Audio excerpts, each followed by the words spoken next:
आज हम सुनेंगे राम भक्त शबरी की कहानी। शबरी एक आदिवासी भील पुत्री थी। देखने में बहुत ही साधारण पर हृदय से बहुत कोमल। बेजुबान पशु पक्षियों के प्रति उसके हृदय में परम करुणा और प्रेम के भाव कूट कूट कर भरे हुए थे। जब वह विवाह के योग्य हुई तो उसके पिता ने उसका विवाह निश्चित कर दिया। आदिवासियों की एक प्रथा थी कि किसी भी शुभ कार्य से पहले वे पशुओं की बलि देते थे। इस प्रथा के लिए उनके पिता विवाह से एक दिन पहले 100 भेड़ बकरियां ले आए। शबरी ने पिताजी से पूछा, पिताजी, इतनी सारी भेड़ बकरियां क्यों लाए हो? तो पिता ने कहा, पुत्री, कल सुबह से तुम्हारे विवाह कार्य और विधियों को प्रारंभ करने से पहले इन सभी भेड़ बकरियों की बलि कुल देवी को प्रसन्न करने के लिए दी जाएगी, ताकि विवाह में किसी प्रकार का कोई विघ्न न आए और सभी कार्य सरलता पूर्वक पूर्ण हो जाए। ऐसा कहकर पिता वहां से चले गए। प्रथा के बारे में सुनकर शबरी का मन द्रवित हो उठा। वह बहुत दुखी हुई। उस रात शबरी को नींद भी नहीं आई और वह पूरी रात उन भेड़ बकरियों के पास ही बैठी रही। उसके मन में एक ही बात रह रह कर उठ रही थी कि कैसे वो इन बेजुबान पशुओं को बचा पाए। तभी अचानक शबरी के मन में एक ख्याल आता है कि यदि वह सुबह होने से पहले भागकर जंगल की ओर चली जाए तो इन जानवरों की जान बच सकती है। शबरी यह बात भी भली भांति जानती थी कि यदि वह इस घर से एक बार चली जाएगी तो उसके बाद वह घर वापस कभी नहीं आ पाएगी। परंतु उसका चित्त किसी भी प्रकार उन बेजुबानों को अपनी वजह से बलि चढ़ते हुए देखने के लिए तैयार नहीं था। सो उसने खुद से पहले उन जानवरों के विषय में सोचा और उसी पल शबरी घर से निकलकर एक घने जंगल की ओर चल दी। अकेले शबरी इस प्रकार घने जंगलों में भटक रही थी। तब शबरी ने शिक्षा प्राप्त करने की सोचकर कई ऋषि मुनियों के आश्रम में दस्तक दी, परंतु एक छोटी जाति की होने के कारण सभी ने उसे धुतकार कर निकाल दिया। कोई भी ऋषि मुनि उसे शिक्षा और ज्ञान देने के लिए राजी नहीं हुआ। इसी प्रकार भटकते हुए शबरी मतंग ऋषि के आश्रम में पहुंची और उसने अपनी शिक्षा प्राप्ति की इच्छा प्रकट की। मतंग ऋषि ने पूर्ण प्रसन्नता के साथ शबरी को अपने गुरुकुल में स्थान दे दिया। इसके लिए मतंग ऋषि को अन्य कई ऋषि मुनियों के कोप का और विभिन्न प्रकार की तरह तरह की बातें सुनने का तिरस्कार भी सहना पड़ा। उधर शबरी ने बहुत ही जल्द आश्रम और गुरुकुल के नियम, कर्म और आचरणों को बहुत ही आसानी से अपना लिया और दिन रात अपने गुरु की सेवा में लग गई। शबरी शिक्षा प्राप्ति के साथ साथ आश्रम की सफाई, गौशाला की देखरेख, गऊओं का ध्यान रखना और अन्य गुरुकुल वासियों के लिए भोजन बनाने जैसे कार्य भी पूर्ण हर्ष और भाव के साथ करती थी। इसी प्रकार कई वर्ष बीत गए। मतंग ऋषि भी शबरी के आचरण, व्यवहार और गुरु भक्ति से बहुत प्रसन्न थे। मतंग ऋषि अब बूढ़े हो चुके थे।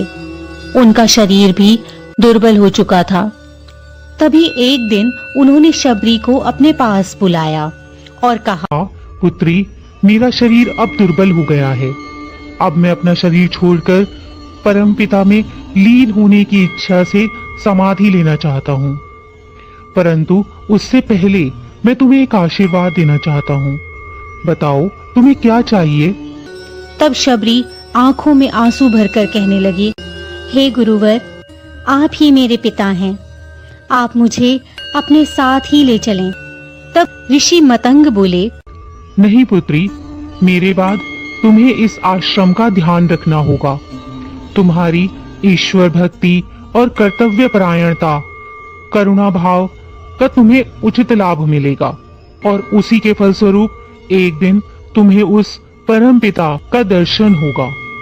स्वयं राम जी तुमसे मिलने आएंगे और तुम्हारा उद्धार करेंगे और तुम्हें मोक्ष की प्राप्ति होगी। इतना कहकर मतंग ऋषि अपनी देह को समाधिगत कर लेते हैं। उसी दिन से शबरी ने श्री राम के इंतजार की लौ अपने हृदय में जला ली। वह नित्य प्रति सुबह होते ही आश्रम की सफाई करके सुंदर सुंदर फूलों से आश्रम को सजाती, मीठे मीठे फल बाग से इकट्ठा करती और श्री राम का इंतजार करती। उसे राम जी के आने की कोई निश्चित तिथि पता नहीं थी, परंतु अपने गुरुवर की बात पर पूर्ण विश्वास था कि एक ना एक दिन उसके राम जरूर आएंगे। एक दिन शबरी आश्रम के पास एक बड़े तालाब से पानी लेने के लिए गई। वहीं पास ही में एक ऋषि तपस्या कर रहे थे। जब उन्होंने शबरी को जल लेते हुए देखा तो उसे अछूत कहकर उस पर एक पत्थर फेंक कर मारा, जिससे शबरी का हाथ जख्मी हो गया और रक्त की एक बूंद उस नदी के जल में जा गिरी, जिससे उस तालाब का सारा जल लाल रंग का रक्त सा हो गया। शबरी वहां से रोती हुई राम को याद करती हुई अपने आश्रम में वापस आ गई। उस ऋषि ने उस तालाब के जल को ठीक करने के लिए बहुत से प्रयास किए। कई पवित्र नदियों जैसे गंगा और यमुना आदि का जल भी उस तालाब में मिलाया, परंतु फिर भी तालाब के पानी का रंग लाल ही रहा। कुछ वर्षों बाद जब श्री राम सीता माता की खोज करते हुए उस तालाब के पास आए तो वहां के लोगों ने राम जी को बुलाया और उनसे आग्रह किया कि हे प्रभु, हम आपके चरणों के प्रभाव को जानते हैं, आप कृपा करके अपने चरणों से इस तालाब के रक्त को छू दें ताकि वह फिर से जल बन जाए और हमारी पीने के पानी की समस्या का समाधान हो जाए। उनके आग्रह पर राम जी ने उस तालाब में अपने चरणों को रखा, परंतु उसका कोई प्रभाव नहीं पड़ा। जल पहले जैसा सुर्ख ही रहा। तब श्री राम ऋषि से कहते हैं, हे ऋषिवर, आप मुझे इस तालाब की संपूर्ण कथा सुनाएं कि कैसे इसका जल रक्त में परिवर्तित हो गया। तब ऋषि उन्हें शबरी और तालाब की पूर्ण कथा बताते हुए कहते हैं कि हे प्रभु, यह जल उसी शूद्र शबरी के कारण अपवित्र हो गया है। तब भगवान बहुत दुखी होकर कहते हैं कि हे ऋषिवर, यह रक्त उस शबरी का नहीं बल्कि मेरे हृदय का है, जिसे तुमने अपने वचनों से दुखाया है और घायल किया है। और भगवान राम ऋषि से आग्रह करते हैं कि कृपा करके आप माता शबरी को यहाँ बुलाएं, मुझे उनसे मिलना है। तभी शबरी को वहां पर बुलाया गया। बुलाने के लिए लोगों ने बताया कि राम जी आए हैं।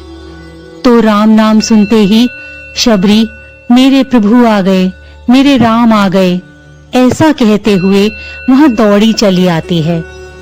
शबरी के दौड़कर आने से उसके पैरों की धूल उड़कर तालाब में चली जाती है और तालाब का रक्त फिर से जल में परिवर्तित हो जाता है। और राम जी ऋषि से कहते हैं, देखिए गुरुवर, आपके कहने के अनुसार मैंने सब किया, परंतु उसका कोई लाभ नहीं हुआ और यह रक्त शबरी माता के पैरों की धूल लगते ही फिर से जल बन गया है। शबरी जैसे ही भगवान राम को देखती है, उनके चरणों पर गिर जाती है और अपने साथ अपने आश्रम में आने का आग्रह करती है। शबरी ने उस दिन भी अपना आश्रम फूलों से सजा रखा था और बाग से चख चख कर सबसे मीठे और रसदार बेर अपने प्रभु राम के लिए लाई थी। शबरी पूरे उत्साह और आनंद से प्रभु राम का स्वागत करती है और उन्हें मीठे मीठे बेर खिलाती है। प्रभु राम भी बड़े प्रेम से उन्हें खाते हैं और लक्ष्मण जी से भी बेर खाने को कहते हैं। तब लक्ष्मण जी कहते हैं, भैया ये बेर छूटे हैं, आप भी इन्हें ना खाएं।